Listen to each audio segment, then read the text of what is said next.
Hi, so I'm going to do a walk around video of the 2021 Toyota 4Runner TRD off-road that I'm putting up for sale.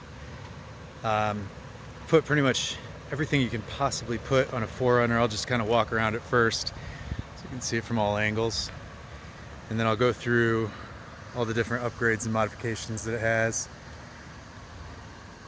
It's badass.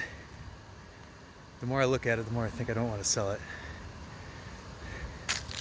But I have another car that's my daily driver, and I want to put an investment in a new house, so I'm gonna let this go.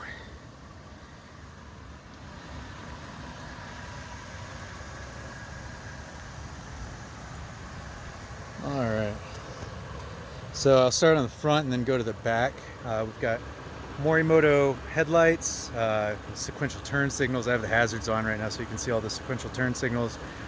We also put sequential turn signals on the rear view mirrors. We've got a C4 Fab low pro bumper with a winch.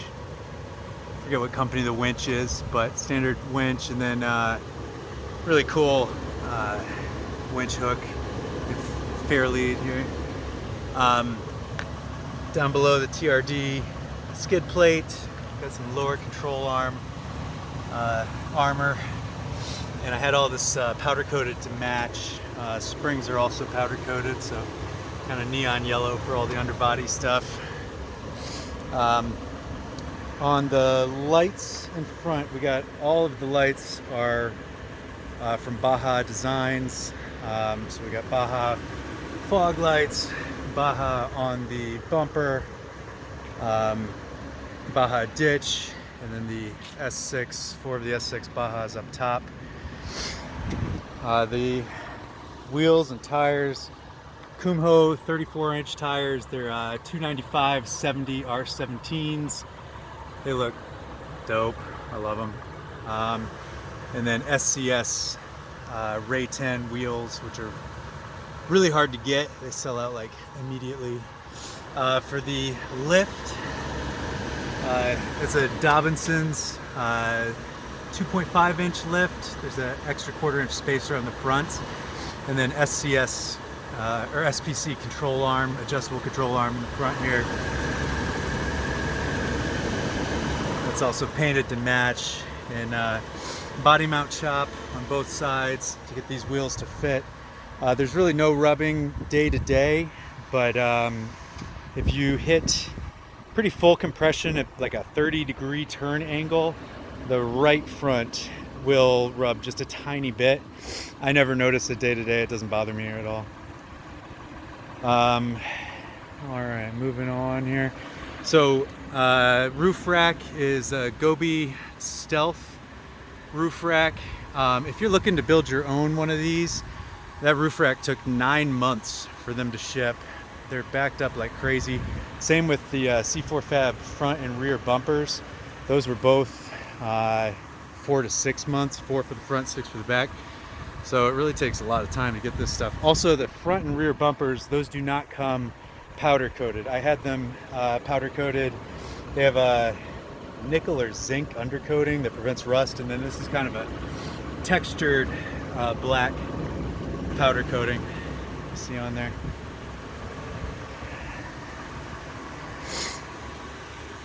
All right, I'll climb up on back in a second. So these are the Morimoto lights in the back, and then this is the C4 full rear bumper. Underneath we got some more armor and springs, RCI.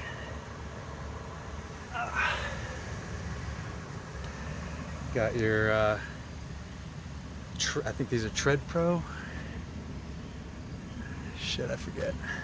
Yeah, Tread Pro. High lift jack. I just kind of like the colors, so I picked those. And then these Max Tracks, or Rotopacks rather, water and gas. These are pretty sweet. Just unscrew them, and then this thing will twist, and they pop right off real easy. And then 5th tire on the back. No room for these big tires underneath a 5th gen 4Runner. This is a single arm rear bumper.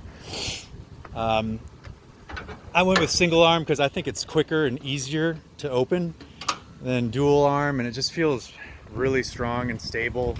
You can jump on top of that thing, it's not going anywhere. Ladder for the Gobi roof rack.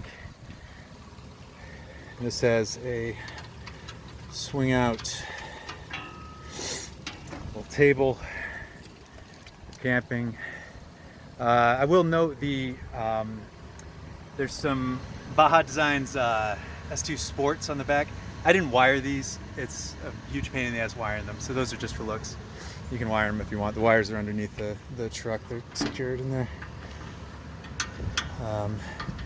What is wired, which is very important, is the rear view camera, the backup camera.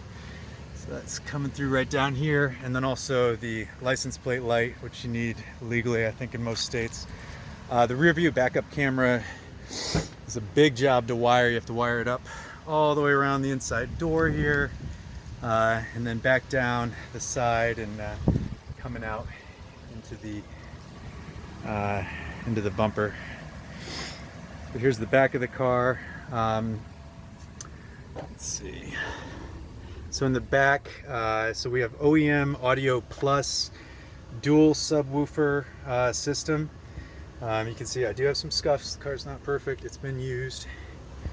And those put out good sound. My other car, I have BMW X6M. Its stereo is pretty ridiculous, and I would say this sounds almost as good as that after the upgrade. The bass audio in 4Runners is a fucking joke. It sounds like absolute garbage. And OEM Audio Plus it's really nice. I love how the subwoofers fit in there. They look good. So yeah, that was a nice upgrade. All right, and then I'll go through the stuff inside. So for light control, we have an S-Pod screen. If I can get it on here nicely. So I've got ditch lights, bumper light bar, daytime running lights, roof light. I'll turn those all on in a second. S-Pod's pretty awesome because it's just one unit that goes under the hood, and then there's only one wire that you have to run into the cabin with the computer to control everything. Let's see. Show you that. So we got 14,431 miles. This is TRD off-road with all of the upgrades you can get on it. I will tell you the A-Track, the off-road four-wheel drive system it has is unbelievable. Went through Colorado last week and decided to go off-roading at Independence Pass into some snow, and like an idiot went straight into like a ditch with probably like 6 inches of snow and got stuck. But I just threw it in A-Track low and it just crawled right out, no problem. It's amazing. It will, if you put it in four-wheel drive low with the A-Track on, it'll climb over anything. You cannot get it stuck. It's crazy. What else do I want to show you in here? Everything else, basically, interior is stock for the TRD off-road. It does have adaptive cruise, which is super nice on the highway. My other car doesn't even have that, which I'm not happy about. Oh, for the audio system, let's see. So turn that down. So this is the little bass control knob. It's in the glove box over here, and that'll control the subwoofers, the dual subwoofers in the back. Like I said, the system does sound pretty awesome. It has a amp under the passenger seat, as well as a dedicated subwoofer amp, which are both kind of wired in under the passenger seat together. So those are both, I don't know.